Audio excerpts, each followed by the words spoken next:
Dando continuação ao nosso Sermão do Monte, Introdução, parte 3. Entretanto, a fim de contemplarmos essa porção do nosso argumento, cumpre-nos enfrentar uma outra dificuldade. Algumas pessoas dizem: certamente o Sermão do Monte ensina que nossos pecados só nos serão perdoados se perdoarmos ao próximo, não é mesmo? Nosso Senhor porventura não disse: se porém não perdoardes aos homens, tampouco vosso Pai vos perdoará as vossas ofensas? Por acaso isso não é lei? Onde se vê aí a graça divina? Ser alguém instruído que só será perdoado se perdoar não é graça. Desta forma, parece que os tais se tornam capazes de provar que o Sermão do Monte não se aplica a nós. Todavia, sustentar essa posição obriga a pessoa a eliminar quase todo o cristianismo constante do Evangelho. Recordemo-nos que nosso Senhor ensinou precisamente a mesma coisa na parábola registrada no fim de Mateus 18, acerca do credor incompassivo.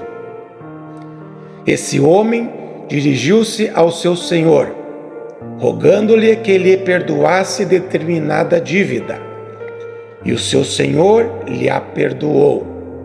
Não obstante, ele se recusou a perdoar um conservo seu, que também lhe devia uma ninharia, e o resultado foi que o Senhor reverteu o perdão que já lhe havia dado e o puniu. Ora, nosso Senhor comentou a respeito disso como segue: assim também meu Pai Celeste vos fará, se do íntimo não perdoardes cada um a seu irmão, como está em Mateus 18:35. Trata-se exatamente do mesmo ensino, porém, significa isto que só fui perdoado porque também perdoei? Não, pelo contrário. O ensino aqui constante é que se eu não perdoar, também não terei sido perdoado, e convém que tomemos isso bem a sério. Costumo oferecer a seguinte explicação sobre isso: o indivíduo que já viu a si mesmo como um pecador vil e culpado diante de Deus, sabe que a única esperança do céu que lhe resta é que o Senhor o perdoe gratuitamente. Ora, o indivíduo que verdadeiramente recebe e sabe disso, e assim acredita, é alguém que não sabe recusar o perdão a outrem. Desarte, o homem que não perdoa o seu próximo é aquele que também desconhece o que significa ter sido perdoado. Se meu coração foi quebrantado diante de Deus, então não posso recusar-me a perdoar os meus ofensores. Assim sendo, costumo dizer para qualquer pessoa que totalmente esteja imaginando que seus pecados haverão de ser perdoados por Cristo, embora ela mesma não se disponha a perdoar a outrem: amigo, cuidado para que você não acorde na eternidade somente para ouvir Cristo dizer-lhe: apartai-vos de mim, nunca vos conheci. Essas pessoas estão interpretando erroneamente a doutrina, a gloriosa doutrina da graça de Deus. Quem foi verdadeiramente perdoado e disso tem conhecimento é o indivíduo que se dispõe a perdoar o próximo. Esse é o significado do Sermão do Monte neste ponto. Mais adiante, haveremos de abordar esse ponto com mais pormenores. Por enquanto, seja-me permitido tão somente formular uma última indagação. Tendo considerado as pessoas a quem se aplica o Sermão do Monte, façamos a nós mesmos esta pergunta: por que deveríamos estudá-lo? Por que deveríamos tentar viver de conformidade com o mesmo? Desejo apresentar-lhe uma série de respostas. O Senhor Jesus Cristo morreu a fim de capacitar-nos a viver o Sermão do Monte. Ele morreu, mas com qual finalidade? A fim de remir-nos de toda iniquidade e purificar para si mesmo um povo exclusivamente seu, zeloso de boas obras, diz o apóstolo Paulo em Tito 2,14. O que Paulo quis dizer com essas palavras? Quis dizer que Cristo morreu com o intuito de que agora pudéssemos pôr em prática os princípios exarados no Sermão do Monte. Ele nos possibilitou tal coisa, nos ensina insistentemente a absoluta necessidade do novo nascimento, bem como a necessidade do Espírito Santo e de sua atuação em nosso íntimo. Essas bem-aventuranças avassalam-me com seus requisitos. Elas mostram-me o meu total desamparo. Não fora o novo nascimento, eu estaria perdido. Portanto, leia-o e estude-o. Contemple a si mesmo à luz do Sermão do Monte.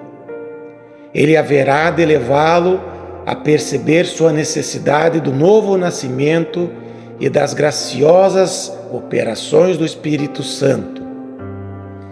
Nada existe de tão potente para levar-nos ao Evangelho e sua graça como o Sermão do Monte. E ainda uma outra razão para esse estudo é que se segue: quanto mais vivemos e procuramos pôr em prática o Sermão do Monte, tanto mais haveremos de experimentar a bênção. Examinemos as bênçãos prometidas àqueles que realmente o põem em prática. A dificuldade com grande parte do ensino a respeito da santidade é que deixa de lado o Sermão do Monte e ainda assim pede-nos para experimentar a santificação. Não é esse método bíblico. Se você quiser possuir poder espiritual em sua vida e ser abençoado, dirija-se diretamente ao Sermão do Monte. Viva-o, ponha-o em prática e dedique-se a ele. E ao assim fazer, você receberá as bênçãos ali prometidas. Bem-aventurados os que têm fome e sede de justiça, porque serão fartos, como está em Mateus 5:6. Se você quiser desfrutar de fartura, não busque alguma bênção mística. Não se apresse a frequentar reuniões na esperança de obter tal fartura. Antes, volva-se para o Sermão do Monte, em suas aplicações e requisitos. Perceba a sua absoluta necessidade, e então você receberá essa fartura. Essa é a estrada que leva diretamente à bênção. Existe algo, entretanto, que quero deixar bem gravado nas suas mentes. Sugiro-lhes que o melhor método de evangelismo é esse. Por certo, todos deveríamos estar eminentemente preocupados com esse aspecto nos dias em que vivemos. O mundo atual está aguardando o aparecimento de crentes autênticos e deles precisa desesperadamente. Nunca me canso de dizer que aquilo de que a igreja mais necessita não é organizar campanhas de evangelização, a fim de atrair as pessoas que ainda estão do lado de fora, mas começar ela mesma a viver a vida cristã. Se a igreja assim agisse, homens e mulheres haveriam de encher nossos templos. As pessoas diriam: qual é o segredo disso? Quase todos os dias ouve-se dizer que o verdadeiro segredo do comunismo nesta nossa época é que os comunistas parecem estar fazendo alguma coisa e dando alguma coisa ao povo. Reiteradamente ouço, enquanto falo com jovens e leio livros, que o comunismo está conquistando terreno, conforme se verifica no mundo moderno, porque as pessoas sentem que os seus aderentes estão realizando coisas e se estão sacrificando por aquilo em que acreditam. É assim que o comunismo tem conquistado novos adeptos. Ora, só há um modo de contrabalançar isso, ou seja, mostrar que possuímos algo infinitamente melhor e superior. Ainda recentemente, tive o privilégio de encontrar-me com mais de um indivíduo convertido a Jesus Cristo, vindo do comunismo. E em cada caso, isso resultou não de algum sermão ou argumento intelectual, e sim do fato que aquele ex-comunista viu em algum crente simples a prática da autonegação, que vai até as últimas consequências, e a prática daquele cuidado pelo próximo como ele ou ela jamais imaginaria ser possível. Desejo reforçar o ponto citando algo que li algum tempo atrás. Um ministro da Justiça do governo indiano foi um homem notável, de nome Dr. Ambedkar, ele mesmo um pária e líder da casta dos párias da Índia. Na época sobre a qual estou falando, ele andava profundamente interessado pelos ensinamentos do budismo e fizera-se presente a uma grande conferência, a qual haviam atendido representantes de 27 países que se tinham reunido para inaugurar uma associação mundial de budistas, com sede no Ceilão. A principal razão por ele oferecida para fazer-se presente à conferência é que desejava descobrir até que ponto a religião do Buda era algo vivo. Declarou ele durante a conferência: estou aqui a fim de descobrir a extensão do dinamismo da religião budista, que nos concerne aos habitantes desse país. Ali estava o líder da casta dos párias, voltando-se para o budismo a fim de examiná-lo, e declarou: quero descobrir se o budismo é algo vivo. Tem algo para dar às massas de meus correligionários párias? O budismo é dinâmico? É capaz de nobilitar as pessoas? A real tragédia que envolvia aquele homem tão hábil e erudito é que ele já estivera há muito tempo nos Estados Unidos da América e na Grã-Bretanha, estudando o cristianismo. E por haver descoberto que o cristianismo não aparece em uma realidade viva devido à ausência de dinamismo na mesma, agora voltava-se para o budismo. Embora ele mesmo não se tivesse tornado budista, contudo, procurava descobrir se ali estava o poder que tanto almejava. Esse é o desafio que está sendo feito a você e a mim. Sabemos que o budismo não é a resposta.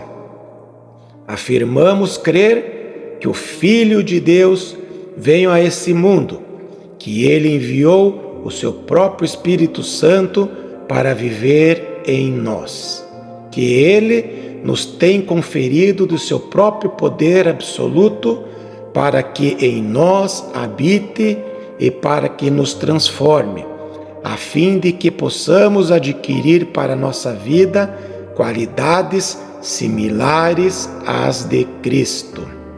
E afirmo que ele veio, viveu, morreu e ressuscitou, e em seguida enviou o seu Santo Espírito para que você e eu pudéssemos pôr em prática o Sermão do Monte.